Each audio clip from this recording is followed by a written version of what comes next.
through the lot, now you know I'm coming through. When the growth look good on you, best believe they wanna screw now. I've been trying to climb, devil threw me in the dark. Baby, don't be insecure, you can still go make a mark like blow. Could never let them drain my soul now. Blow. Tables turning like doorknobs, wow. Blow. I think I'm about to set sail. I'm a walking, living legend, walking with my chest out. Life keep dealing me cards, I keep fitting in love. What's going on, people? What's going on the street? We're back in the building. We're back in the building, and today we're doing something a little bit different.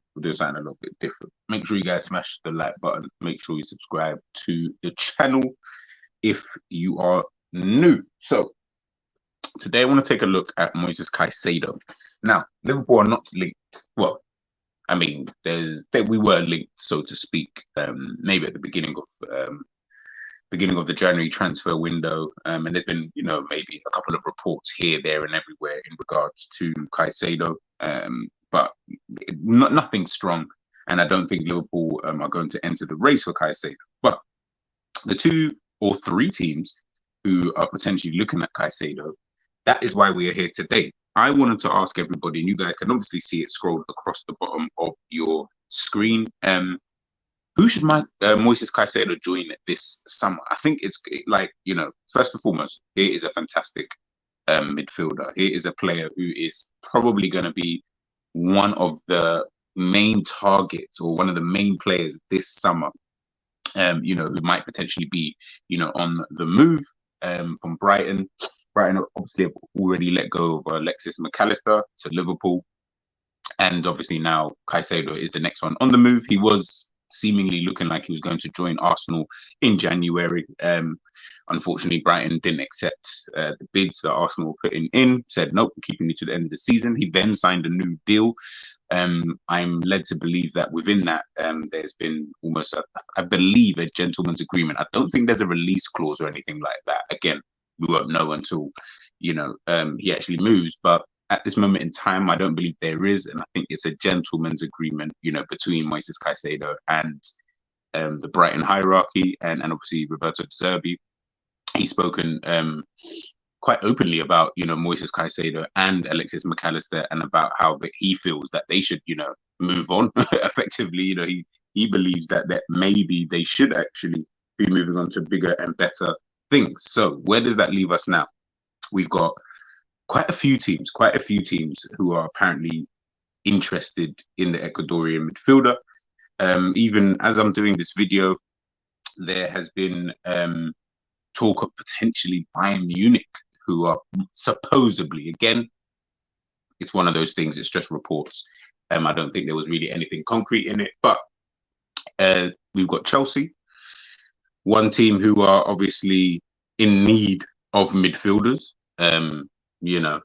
With the kind of midfield that they've got at the moment, obviously signed Enzo Fernandez, potentially Kovacic might be on the way out. Haven't really, Kante obviously gone to Saudi Arabia. So they're in need of midfielders themselves. Pochettino just coming in, he wants to make a mark.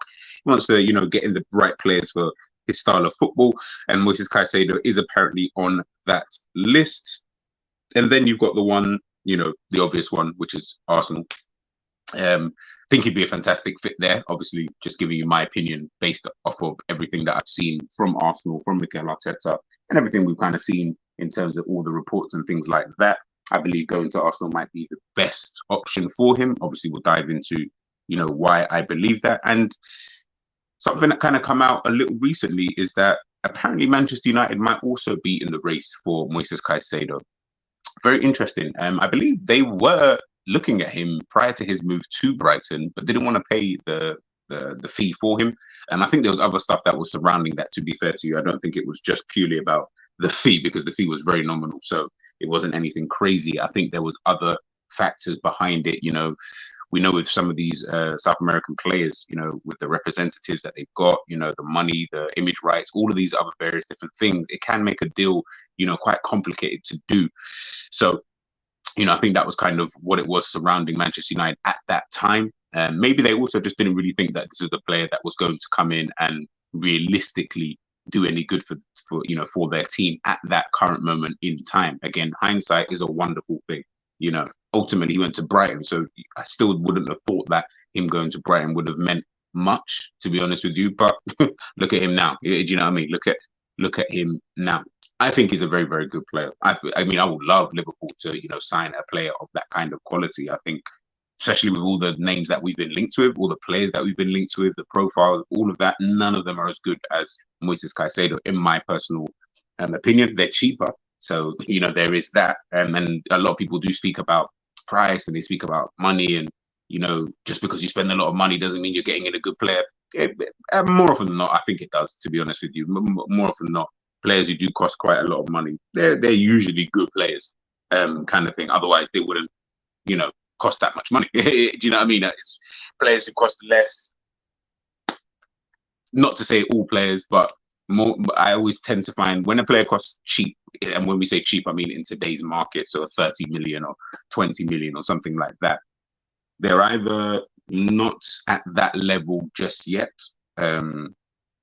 or they're usually a player coming from a very, very small club.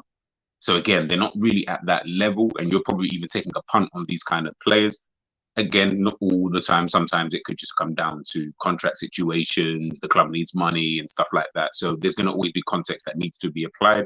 But with big money signings, I always feel, yes, you can say, some people are going to point to a player like Anthony, for example, didn't really have a good first season, if I'm being honest, in the Premier League. Flattered to deceive, came for really, really big money, but he's a very good player, though.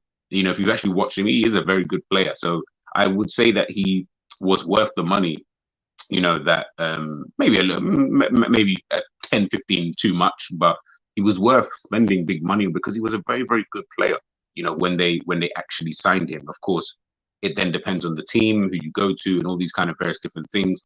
You look at even Darwin Núñez, someone that I speak about quite a lot. Again, playing at Benfica, he was worth the money at the time that you signed him because of what he had actually done. So obviously, if it doesn't pan out, of course, you're going to be mad. You're going to look at it and think you're wasting money and things like that. But these players, they cost money for a reason. They're not just 65 million for no reason. You're not signing a guy who's 16 years of age and he's going to cost you 70 million, and you're thinking, wow, he really hasn't done anything in football. You're signing players who have proved their worth at one point in time. So with Moises Caicedo, I think the fee might be in the region anywhere between I think 70 and 90 million. I think that would be the kind of cost, for him. And as I mentioned before, and big up the Football Terrace, big up Terry. He put out there, Moises Caicedo doesn't have a fixed preference on which club he wants to join this summer. That was via Chris Wheatley. Manchester United are perceived to be a bigger threat to Arsenal in the race to sign Moises Caicedo. Now, obviously, putting that out, I think that was from The Athletic as well. They spoke about that. Again, when you look at Moises Caicedo, you look at, where he's kind of come from. Obviously, then playing for Brighton, performing absolutely, fantastically, throughout his time here at Brighton. And then obviously this season has kind of just gone on, to another level. And then you look at the teams who are looking at him, the Arsenals, Chelsea are obviously very, very interested in him.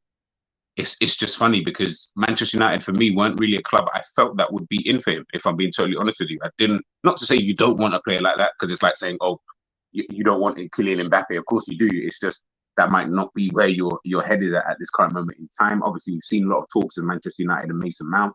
Don't know what's going on there. Kim Min-jae as well over at Napoli. So I'm looking at it and I'm thinking to myself, okay, didn't really think that, maybe you'd go in for Moises Caicedo. I would actually thought you'd go for a Rice, if I'm being totally honest with you. I felt like obviously one English quota, homegrown and all of that, but just didn't feel like Moises Caicedo. And maybe that's just purely because in my mind, I don't feel like he fits Manchester United style of football under Erik ten Hag. I don't feel like that is a natural fit for him. Obviously, I mentioned earlier on in this video, for me, a natural fit for Moises Caicedo is Arsenal. I think it's the best team you can potentially go to. If it's not Manchester City, obviously, and I don't think City would go out there and sign him. You think of all the stuff, surrounding how he actually plays, and obviously we'll get into that in a second. I think Arsenal's probably the best bet, but again, it all depends on who's actually going to put the bid in, who's actually going to, try and spend the money to actually get him. A lot of news reports talking about it, just a few here. Arsenal will bid for Moises Caicedo. It's just a matter of time. Chelsea are also planning a proposal for the player. Caicedo knows Brighton will keep their promise to sell him this summer. A source has told Chelsea journalists Philip Sport, over at Philip Sport, that Arsenal have a bid ready for Caicedo, irrespective of Rice deal. Source also adds that this is the strongest Arsenal have been financially. And another one, this is from Arsenal Buzz Twitter account from DiMarzio. Obviously, they're speaking about Declan Rice and Moises Caicedo will have a domino effect. If Rice goes to Arsenal, Caicedo goes to Chelsea, or apparently Bayern, which is what I mentioned before. These three clubs, Bayern, Arsenal, Chelsea, apply for Declan Rice and Moises Caicedo. Caicedo will definitely leave Brighton. If Caicedo goes to Chelsea, Bayern can get Sofian Amrabat, the Fiorentina defensive midfielder. These are, I think, the three midfielders, Rice, Caicedo, Amrabat, who are eligible in the international transfer market for top clubs. And I think that's another reason why I do get a little bit annoyed with Liverpool and with how some fans do react in regards to not signing the top players and thinking that not signing top players is necessarily a good thing and hoping that your manager can work wonders and things like that. You know, these players, Amrabat, maybe I won't, you know what, subjective, you might call him a top player. I probably wouldn't put him in that type of bracket, but you're talking about Rice, you're talking about Caicedo, you're talking about two players who walk into more or less every single team in the Premier League, you know, and the fact that my club isn't really in for them because of the money behind it, you know, shows a level of ambition that I'm not really too happy about. And it shows more ambition for these clubs who are actually in for these kind of players because they know that these players, those are the type of players that move the needle. You know, these are the type of players that can help, significantly help you move to that next level. And I think that's what really does hurt me. You know, being a Liverpool fan, is no player that we've been linked with is a player that would really move the needle. It would require a lot of those kind of players in order for that to happen. Whereas with Rice and Caicedo, it doesn't really require too much. Once you kind of get those kind of types of players in, I think you're already 95% of the way of doing so. It's then just maybe potentially adding one more here or, you know, one more there. But obviously, he's also linked with Chelsea as well. Chelsea, I think it's a bit of a weird one. I don't know if that would be the right move for him. He's already at Brighton. They're in Europa League next season. Why would you then go to Chelsea? Now, look, much stupid. Chelsea are going to come back at some point in time. They're going to be a team who are going to challenge again for the top honours. I do think it's like the Liverpool situation in terms of being out of the Champions League for one season. I believe that they will get back into the Champions League next season if recruitment is correct. So there is that element of it. Again, Southwest London, you know, probably the biggest club, you know, in London in the last 20 years. No, not probably. They are the biggest club in London in the last 20 years. I can see one side of potentially going there. But again, it would then depend on how Pochettino wants to play with the midfield. I just don't really feel that Pochettino's style. And I mean, we haven't seen it really since PSG kind of period. And even then, I would even say really since Tottenham in terms of the prolonged length of time. But I'm not really looking at Chelsea and thinking, yeah, that's your best move. Again, I'm gonna stick with Arsenal because I just think of the way that they play, the way that Brighton play. It's very similar. Chelsea don't play like that. So even Pochettino doesn't play like that. So I don't feel like he's going to be able to get the best out of a Caicedo. And this is where I think Caicedo needs to make a really, really big decision, because it's all well and good. Let's say he did want to join Chelsea. If that's not really the best move for your development, would that make sense? You need to choose the best move for your development. Don't think Manchester United will be that team. I think they're probably the furthest out of all three of the English clubs in terms of style of play and in terms of what they're actually trying to do. I don't think, you know, it would probably go Arsenal, Chelsea, and then Manchester United. So again, that's just my personal opinion based on everything I've seen of all of these teams and, you know, how their managers like to kind of conduct their style of play and things like that. But, you know, Caicedo might see things differently. He might see things a lot differently. But let's even dive into what type of player, you know, is Caicedo? You know, what is he good at? What's he bad at? You know, all of these kind of different things. So this is obviously Caicedo this season. You can see tackles and interceptions there at the bottom. 2.87 tackles per game, 1.61 interceptions per game. Really, really good numbers. He does rank quite highly in those metrics. And then you can see, obviously, pass completion, 88.5%, which ranks him in the 94th percentile. Passes attempted, 64.54 per 90. You know, even progressive passes, to be honest with you, 6.28 progressive passes per game for a guy who's playing defensive midfield. is pretty decent. And again, he ranks pretty decently for that as well. He isn't an attacking player by any stretch of the imagination. And you can kind of tell that by, his progressive carries and, all of those kind of successful take-ons and things like that. Things that I don't expect him to rank too highly in, he's not. And again, as I said, you don't expect him to because of the position that he plays, mostly in that kind of, would we say, double pivot, for example, as we can see here, playing for Brighton alongside Billy Gilmore in the 4-2-3-1 formation. You can see he's in that double pivot. And that's the kind of positions that he mostly takes up. Now, he has also played at right back, which I find absolutely phenomenal. And even when you look, at his heat map during that game, if I take the banner off, you can see, in that kind of right back position, he did obviously try to come a little bit infield, but you can see he can play on that right back position, which shocked me, if I'm being totally honest with you, because I didn't really think he had that in his locker. I always find it's kind of easy for people to always put a defensive midfielder at right, if they're right footed, to put them at right back. It's almost supposedly seamless so that they can just go into those kind of positions, but he was able to do it, and didn't really have too much of a problem doing so, to be honest. Putting a decent performance in that game.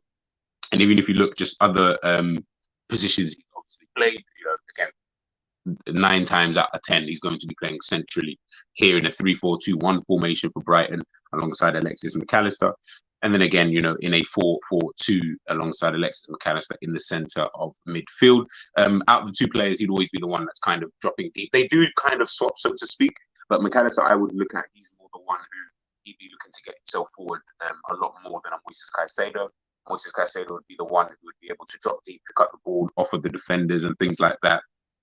Keep the ball kind of ticking. He's the one that you really, in my opinion anyway, out of the two, he's the one that you want under pressure. He's the one that I watch when they're under pressure, when there's 2 men on these kind of players. And again, this goes to the way that Brighton played. When there's 2 men on these players, he's the one I'm looking at and thinking he's super comfortable. Not to say McAllister isn't, he is very comfortable as well, but Caicedo seems to be the one out of the two, in my opinion, that looks a lot more comfortable on the ball, especially in those kind of situations. And then because he's got that half turn, in his locker, he's got decent dribbling ability. He's got very good passing range as well. Very good ball retention, a good tackler, good at interceptions. He's good at the blocks, good at reading the game. Positional awareness, spatial awareness. He's got so much in his locker that I can see why there are so many clubs, who are in for him. If we look at like the different roles, obviously, I'll just kind of skim through this. This is from the coach's voice, so you guys can go check this out for yourself. This is just them talking about the type of role and the type of player that Caicedo actually is. Although he can play in a variety of different midfield roles, he is best as either the defensive midfielder or a right-sided number 8 in a 4-3-3. When selected as the deepest line midfielder, he attempts to progress play through the centre of the pitch whenever he can. He is comfortable either dropping alongside the centre-backs to then feed the ball past the opposition's first line and into the midfield, or receiving on the half-turn or on the other side of the opposition's defence. And this is what I was mentioning about when he picks up the ball, where he picks up the ball, because he's usually the most deepest player that Brighton will have, in most phases of play. Sometimes it can be McAllister, and then they do kind of swap. But where more often than not, it's going to be him. It's because of the comfortability. And we also have to point to the way that Brighton actually played, where Brighton are a team that wants every other team to press. They're the type of team, they antagonize you. That's something that I look at, because they've probably got the best build-up play in the Premier League.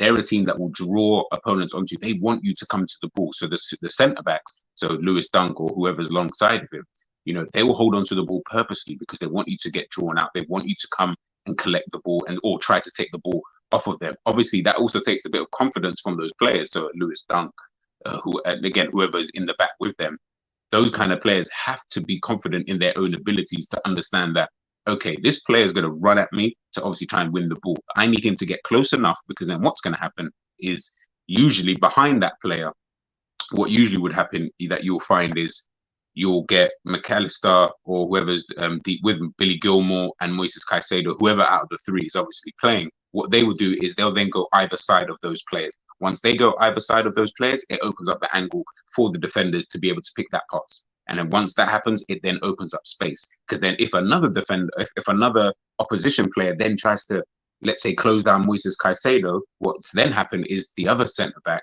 who's in the back line for Brighton, he's already created the angle. But they've also got a McAllister who's also there, created the angle, or Billy Gilmore, whoever's obviously in that position. So it's all about the angles when it comes to Brighton. But because of their build-up play, because of that's how they use their build-up play, it's literally to antagonize the opposition into really making a move, because they'll then react to that move. They already know what they're going to do. They already know where you're going to go. Because they already know that, that's why the players are always in the right position. So you always see Brighton, when they're playing out from the back, it never looks that worrisome, if I'm being totally honest with you. So much so that you'll notice with Brighton as well, you'll see the goalkeeper also get into play. You'll see the goalkeeper, he effectively becomes another centre-back in that team, because he's also then creating those angles. Obviously, Manchester City like to do that as well when they try to get Edison involved in play. But I think Brighton do it in a completely, they do it in a different way, but so to speak. So again, with that, and that's another reason why I then push it, on towards an Arsenal, because I do feel that maybe not necessarily getting Ramsdale. I don't think Ramsdale's good enough to be involved in the play like that. But at the same time, the way that Arteta likes to play, especially with the kind of inverted with Zinchenko on that left-hand side, I think it could really work with Moises Caicedo if he's sitting quite deep there, for Arsenal, picking up the ball potentially off of the centre-backs, picking up the ball potentially off of the goalkeeper, and being able to help with the build-up play, because then what he would then be able to do is get the ball to the likes of your Sakas, to your Odegaards, Martinelli's, Jesus's, whoever kind of thing up top in that area, because of his dribbling ability, because of his good close ball control, because he's got good ball retention, he's less likely to actually lose that ball anyway, which then allows for those other players to make the runs, to make the movement that they need to obviously make.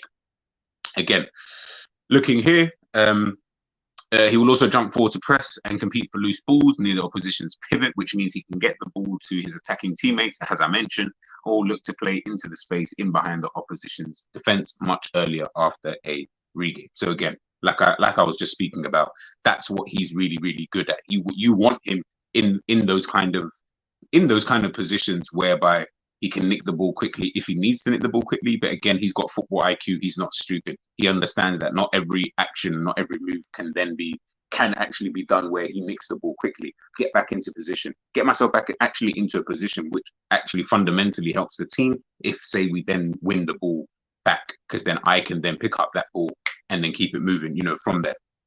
And just in regards to him on the ball, whenever he gets on the ball, Caicedo looks to play vertical passes at every opportunity. He has fantastic vision and is skilled at finding gaps to progress play through, either directly to a teammate's feet or with a pass for them to run onto. He has exceptional close control and is adept on the ball in tight spaces. This makes him particularly useful following a regain, as he can quickly work the ball into space. So again, it's literally everything, just relaying the same kind of information that Coach's Voice has already kind of been saying. And I think that article was actually put out quite a while back. And again, just through watching Caicedo, understanding really what Arteta's also trying to do in terms of the type of game that Arteta is trying to play. Arteta's been doing this build-up play for quite a long time. If you remember, when he first came in, to Arsenal, that was one of the things that people used to always, get onto him about, in terms of, why do you play this kind of style of football? It's not really working, especially with the players that they had, etc., etc. I used to always think back then, well, again, I never knew that, Stan Kroenke would then come out and spend the money, on the players that he has done. I used to always think, is Arteta dumb, or is he just super, super, super confident in what he believes in? Because you don't have the players to play your style of football, but you're continuing to do so. But you don't have the players to do so. So either this is going to just work through sheer determination, or you're going to have to actually get the players to do so. Obviously, we saw he was able to get the players that he wanted and the players that he needed to be able in order for him to play that tactic. Again, with Manchester United, I don't really feel like they have that, especially, well, they might be getting a new goalkeeper, but with their kind of build-up play, it's kind of wishy-washy, a bit janky. Possession's quite slow. With Manchester United, well, at the back anyway. When it does get maybe further forward, and maybe a Bruno Fernandes picks up the ball, Marcus Rashford has the ball, Garnacho has the ball, even Anthony does actually slow possession down at times. But I always still feel with them, especially with like an Eriksen, it's they can keep possession. No, there's no two ways about it, but it's quite slow possession at that, and it only really quickens up once it gets to the wingers. and most notably, really, when it gets to Garnacho or Marcus Rashford. And I think with Chelsea, it's going to be interesting to see really what Pochettino and how Pochettino wants to play. When you've got someone like an Enzo in that midfield, someone who can control a midfield, I thought he performed pretty well, for Chelsea, even amongst all of the poor performances and bad results. You can see he was the one real quality, within that midfield. So it's going to be interesting if Caicedo was to go there, how him and Enzo will be able to play, off of each other. We know that Mauricio Pochettino likes to play with a possession base. He likes pressing quite high. So would that work potentially with an Enzo in there, and a Caicedo? Again, it remains to be seen. Not saying it can't happen, but it does remain to be seen. If I'm being totally honest with you, obviously shown here, obviously his heat map again, mostly on that left hand side. That's why I think that maybe Arsenal might be a better fit for him. But again, it's not to say that any of the other teams, wouldn't be a fit. This is kind of like the kind of lineups that I've seen quite a few lineups out there of some people saying, how potentially a Caicedo might fit into certain teams. So this is obviously him for Arsenal. 4-2-1-3 formation. Obviously, the one being Ødegaard behind Jesus, Martinelli, Saka on that right hand side. Pretty obvious. Gabriel, Saliba, White. That's obviously the best centre backs that they've got. So of course, and then Caicedo and Partey. This isn't including if they was to get Rice. Maybe a Rice and Partey would have to switch, or even Caicedo. They've obviously got Zinchenko on that left hand side. Again, I think that maybe Zinchenko would probably prefer to be coming infield than going on the outside. But again, in this kind of formation where you've got 4 players at the back and you've got the two defensive midfielders in the pivot, then maybe going on the outside with Martinelli obviously cutting in might actually work a lot better. So this is kind of what I'm thinking of, is having Caicedo, a bit like what Liverpool kind of doing with Trent Alexander-Arnold, where he is the fullback, but he's playing. He does both effectively. He does both roles, which Zinchenko kind of does already now. And again, the same kind of system. Here they've got Jesus in that position, Ødegaard there as well, which is quite confusing. Didn't really think you'd put him there. Obviously, with Nketiah up front. Obviously, Saka, Martinelli on the wings. But obviously, again, if you change that, you might even change where Jesus is. You may potentially put Caicedo in that position. Rice in Caicedo's position, Jesus up top, Ødegaard there, Zinchenko playing in that inverted fullback role. Scary hours, if I'm being totally honest with you. And obviously, this is just a bit of a better representation. This is someone putting up if they were to get Gundogan as well. I mean, look, if they were to get Rice, Gundogan, and Caicedo, definitely one of the best midfields, if not the best in the Premier League, if I'm being totally honest. And Ødegaard as well. It has to be. I can't think of a better one. Man City literally is the only one I can think of, because again, when you've got Rodri, when you've got Kevin De Bruyne, when you've got at this moment Bernardo Silva, Phil Foden, and all these kind of guys, it's difficult. But if you're telling me you've got Gundogan, Ødegaard, Caicedo, and Rice, I would be inclined to go with saying that Arsenal have a better midfield if they were to get this type of midfield. And again, obviously, just showing back to that same formation. Looking at what a potential Chelsea lineup might actually be. Again, these are just all lineups if these players were to come to the football club. We know with Chelsea they've already got the end, so that's what it looks like in the midfield 3. The only real new player in there would actually be Caicedo and Osimhen, which I think Osimhen's a deal that they might potentially do. Obviously, Ugarte. I don't know if he's already agreed to join PSG already by the time I put this video out. So again, it is one of those kind of things. Now, obviously, I haven't got one up for Manchester United, but I believe he'll probably play again. Manchester United might play with a 3 in the midfield. Or, got Casemiro there. Would they just go to a double pivot in that midfield? Maybe potentially Caicedo and Casemiro in a double pivot, so to speak. Casemiro can, in my opinion, he can do a box-to-box role pretty well, but then he's also decent at sitting as well. And then maybe if they were to sign a number 10, again, where would Bruno go?